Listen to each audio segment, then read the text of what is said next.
Don't forget to like the video, share your thoughts in the comments section, and subscribe to the channel to stay updated with our latest stories. The rain had a rhythm that night, a steady hypnotic percussion against the windows that seemed to echo the unrest inside me. James had left earlier for his business trip, and the silence that settled over the house felt almost sacred. I wandered through the rooms barefoot, a mug of tea cradled in my hands, trying to convince myself I relished the quiet. But the truth was I felt off, like a violin string pulled too tight, humming with tension even in stillness. The lights were low, the air thick with the scent of rain-soaked earth, and I couldn't shake the strange ache that had been gnawing at me for weeks. My marriage wasn't unhappy, but lately it felt more like routine than romance. Conversations had grown shallow, affection automatic.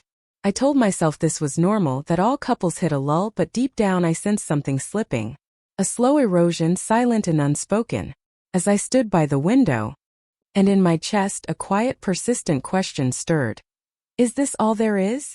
The doorbell rang, sharp and unexpected, cutting through the hush like a blade. I froze, heart quickening. It was far too late for casual visitors, and James, miles away at his conference, was the only one I expected to hear from tonight. My feet moved before my mind did, drawn by a pulse of unease and curiosity. Peering through the peephole, I exhaled in relief, but with it came something else.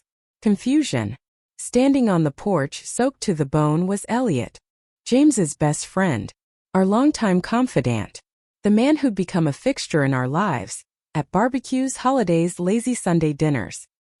He looked different under the porch light, haunted, hollow-eyed, the rain sliding down his cheeks like unshed tears. I opened the door slowly, the storm's chill curling around my ankles. "Elliot," I asked, trying to mask the surprise in my voice. "What are you doing here?" He hesitated, shifting his weight like the words were too heavy to hold.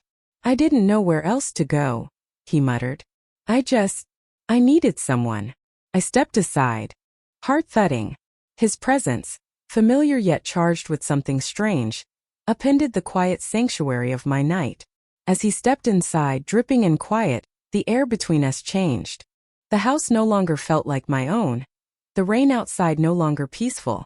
Something had shifted, and though I didn't know it then, the moment I opened that door, I was stepping into a storm much greater than the one falling from the sky. The silence between us stretched as I handed him a warm towel, the scent of rain and coffee mingling in the air like an omen. Elliot stood still, his eyes locked on the window as lightning danced faintly across the sky. I waited, unsure whether to speak, or let the storm outside fill the void. Then, just as I turned to reach for the coffee, his voice broke the stillness, low, strained, almost trembling. "Lena, I've been carrying something for a long time." My hands froze. I turned slowly, every nerve on edge. He didn't meet my gaze at first, just stared down into the dark swirl of coffee in his cup, like it held the answers he couldn't say aloud. And then, barely above a whisper, he said it. "I'm in love with you." The words hung between us like thunder that had yet to strike. I blinked, stunned. My breath caught in my throat. Had I heard him right? The look in his eyes said I had raw, exposed, terrifyingly sincere. "Elliot," I tried, but nothing followed. He shook his head, almost apologetically. "I know how it sounds. I know what this means. But I can't pretend anymore." My pulse pounded in my ears. In a single moment, everything felt unsteady, my footing, my past, the quiet comfort I'd known. This was James's best friend. My friend. And yet the storm outside was no longer the loudest thing around me. It was the feeling blooming inside my chest. And I didn't know what to call it. I wanted to deny it, dismiss his words as a moment of weakness, a passing storm. But my mind betrayed me, conjuring a memory I hadn't touched in years. A warm summer night, long before James and I had married. We were still young then, still figuring ourselves out. That evening, James had left early from a house party, and Elliot and I had remained on the porch, nursing our drinks and watching the stars. We'd talked for hours, about everything and nothing, our knees almost brushing, the air thick with a tension neither of us named. There had been a moment, brief and electric, when he looked at me, not as James's friend, but as a man seeing a woman he wanted to remember. I'd looked away, laughing it off, telling myself it was nothing. But it hadn't been nothing. I see that now. I'd buried it under years of shared holidays, group photos, and inside jokes. But now, sitting across from him with the rain as our witness, that memory rose like a ghost, refusing to be ignored. Had he been carrying that moment with him all this time? Had I? A flicker of guilt stirred in my chest, not just for James, but for how effortlessly I recalled the way Elliot made me feel that night, seen, cherished, impossibly alive. I swallowed hard, heart caught between past and present, knowing that if I wasn't careful, this memory would become more than a whisper. It would become a door I wasn't sure I should open. That night, after Elliot left, the house felt unbearably quiet, too quiet. The walls seemed to press in, holding their breath, echoing with words I didn't know how to forget. I climbed into bed, but sleep wouldn't come. Every time I closed my eyes, I saw his face, wet hair clinging to his forehead, eyes dark with confession, voice trembling with something too real to dismiss. "I'm in love with you." The words played on repeat, haunting and heavy. I tossed beneath the sheets, my heart refusing to settle. It wasn't just what he said. It was what it stirred in me, a feeling I had no right to feel. A flicker of warmth, of danger, of want. Guilt sat in my chest like a stone. And yet, beneath it, a quieter truth pulsed. You didn't stop him right away. Why hadn't I? Was it shock? Confusion? Or something deeper, something I was afraid to name? I pressed my palms to my eyes, willing the thoughts away, but they stayed. It was as if a fault line had cracked open beneath my perfectly tiled life, and now everything was shifting, trembling. I thought of James, of the quiet love we'd built, of the man who would never suspect what had just been said in his living room. I hated that. I hated this. But as the rain continued to fall outside, soft, relentless, I realized something even more unsettling. I wasn't just haunted by Elliot's words. I was haunted by my own silence. The next morning, the world looked deceptively calm. Sunlight streamed through the curtains, casting golden patches on the kitchen floor, and the scent of fresh rain lingered in the air. James was already awake, dressed in his usual crisp shirt, sipping coffee and scanning emails like it was just another Tuesday. I stood in the doorway for a moment, watching him. This man I had shared a life with for years, whose routines were as familiar to me as my own heartbeat. "Morning," he said without looking up. "Sleep okay?" My throat tightened. "Not really," I murmured, moving to the coffee pot to pour myself a cup. I could feel him glance at me, but the moment passed. Everything felt so ordinary, and yet nothing felt the same. I sat across from him, the warmth of my coffee grounding me, even as my thoughts spun wildly. Could he sense it? That something had shifted? Or was he still safely unaware? Tucked inside the comfort of our predictable rhythm? I wanted to tell him, to shake the stillness and confess everything. But what would I even say? That Elliot had upended my world with a few quiet words? That a part of me was unraveling and I didn't know how to stop it? No, not yet. So I sipped my coffee and nodded at his small talk, playing the part of the devoted wife. But inside I was fraying at the seams. And for the first time in years, I felt like I was hiding from the person I loved most. By late afternoon, I couldn't take it anymore. I had tried to busy myself with laundry emails, even called a friend just to drown out my thoughts. But nothing worked.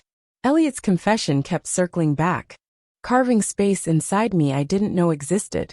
My phone sat on the kitchen counter like a dare. I stared at it, fingers hovering, breath shallow. And then, before I could talk myself out of it, I typed me, "Can we talk?" The reply came almost instantly. Elliot, of course. When and where? I hesitated, then typed the park. 6 p.m. Elliot. I'll be there. The sky had turned pale and clear by the time I arrived. The storm had passed, but the ground was still damp, the air still heavy with the aftertaste of rain. I spotted him near a bench, hands in pockets, expression unreadable. I approached slowly, every step weighted with uncertainty. "Hey," he said softly. "Hey." I sat beside him, deliberately keeping a sliver of distance between us. For a long moment we said nothing, just sat there, staring at the quiet pond, the occasional breeze stirring the trees. Finally I spoke. "You caught me off guard last night. I didn't see it coming." "I know," he murmured. I never meant to tell you. But once I did, it felt like I could finally breathe.